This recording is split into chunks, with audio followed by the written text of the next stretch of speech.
All right, so here's our negative, and what I didn't show you in the other video is on the side here, which is kind of hard to see, but I have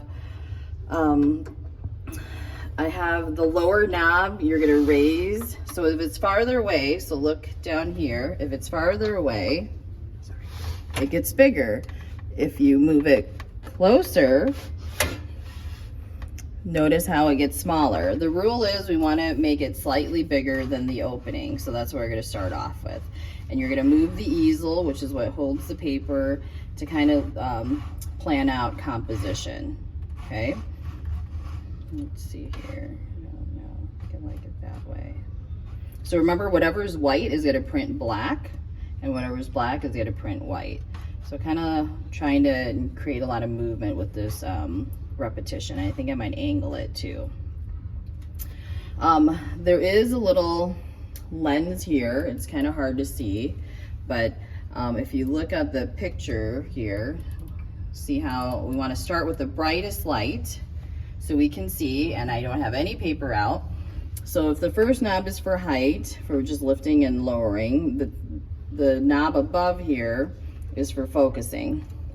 So if I turn it away from me, it gets kind of blurry, and then I'm gonna turn it towards me and try to get it as sharp as I can. Okay? And then, is it still going? Mm-hmm. Okay, so once we've set up, I'm gonna click down 1, 2, 3, 4 clicks from the brightest to make it dimmer. If I were to proceed and do a print, it would be too bright. My aperture would be too open too wide and bright, and it would print all black. Okay, so I clicked 4 clicks down. Then I'm gonna go to my timer here, and I'm gonna change it from the shorthand. I'm gonna set it for 2 seconds. I'm gonna shut this off, and then I'm gonna switch it to time. Okay, now I am ready for my print. When you're given paper, it is going to be shiny side up. Notice that I have absolutely nothing.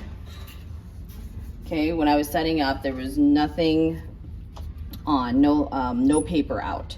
So I'll give it to you the right way. You're not gonna move the easel because it's been set up correctly. And then I'm going to line it up to the L bracket. I'll come over here, everything is set up. I'm going to turn it on. It should run for 2 seconds and shut off automatically. And just by habit, I like just shutting it off again, because if I were to move this, the light would turn on. If your light does not shut off, it's because you did not switch it from focus to time. The whole point of this is to expose for a set amount of time. Then I'm going to take my print that I made, and I'll submerge it face down into the developer for a minute, and I'll just gently rock it. I don't know why there are brushes in here, but we do have tongs, and we want it to develop evenly. We'll just kind of turn it around so you can take a peek. It should start developing. If it's completely black, it means that the paper was exposed for longer than the amount of time that it was supposed to be for. If it's too light, then it needs more time. And so this first print is gonna be our baseline to help us decide what is gonna look good time-wise for all of the 5 prints we're going to do. So if you're lucky, this first one might be one that you can turn in as for a grade. Otherwise, you have 5 more to do. So as you can see, it's getting a little darker. So that, and you'll follow through the steps as usual, and that's it.